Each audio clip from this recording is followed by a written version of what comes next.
Hello, Launch family, and anyone else who might be watching this. I was asked to create a video and talk about what I see God doing and how I see God moving in this time of reset that we're all going through. One of the things that God's really been putting on my heart is the need, even more so in this time, to really seek Him about how He sees what's happening, what He wants to do in this situation, and how that affects us, and how we can minister to other people in this season. And I want to start by sharing a testimony. On Monday, I found out that I was going to have to furlough what would have turned out to be about 10 of my employees without pay for an unknown period of time. Obviously, that really bothered my spirit.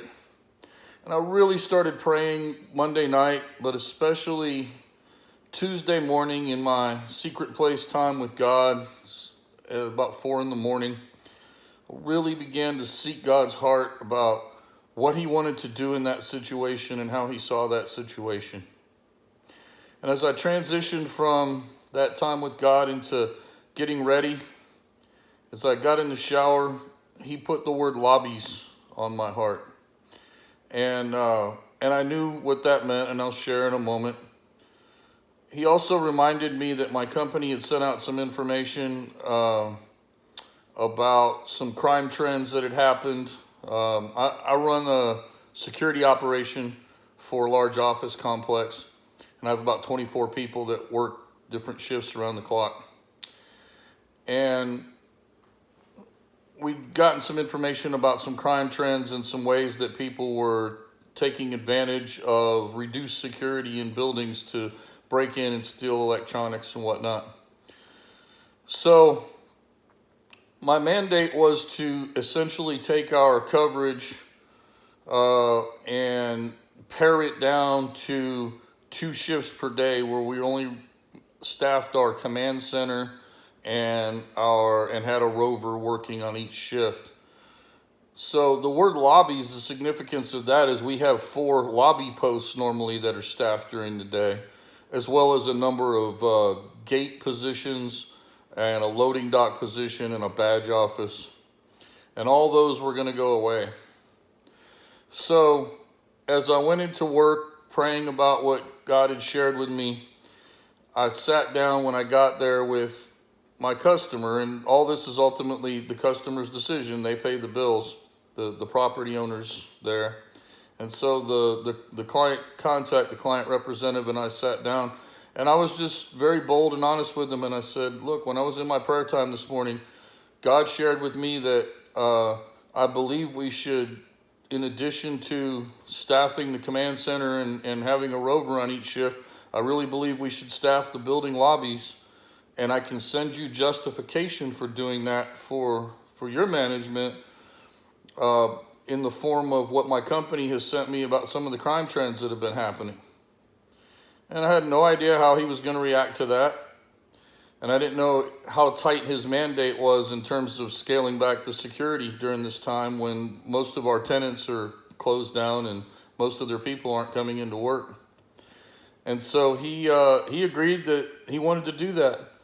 And so instead of having to furlough 10 people without pay, I was able to move people from the gate positions and other positions into the expanded lobby hours that he wanted to run, and only had to furlough 3 people. And so as I went around to give that news to those 3 people, I found out that those 3 people were actually going to be by far the least impacted by the furlough. One is a retired gentleman who, although I'm sure the money helps him out, isn't dependent on it. Another one is a young lady who lives with family and extended family and has quite a bit of support there, and was not going to be devastated at all by this situation. And the third person was a part-time flex officer who has other resources as well. So the 3 people that ended up being furloughed were the least impacted by it. And so by seeking God and finding out what he wanted to do in that situation, many people were able to stay employed for now at least, and be blessed by that. And so during this time, let's all seek God constantly about how he sees the situation and what he wants to do, instead of trying to figure things out ourselves, instead of trying to see things in the natural, and instead of making our own decisions absent of God in everything we do. You know, I've also found during this time that many people are not only hurting, but many people are afraid. Even people that are employed and are getting paid have a lot of fear about the virus, have a lot of fear about the potential economic impacts of all this, have a lot of fear about what's going on. And those are opportunities to witness to non-believers and minister to believers about, you know, why we're not fearful, how we know who God is and who we are in God, and that as a result of that, we don't live in fear. And so please look for those opportunities during this time, and witness to people or minister to people who are fearful or stressed out, whether they're people you know that you reach out to and check in on, even if it's with a simple text, maybe people you haven't talked to in a while, or just people you see out and about in the supermarket or wherever God may take you during this time, and love on people. And I love you all. Thank you for listening, and may God bless you.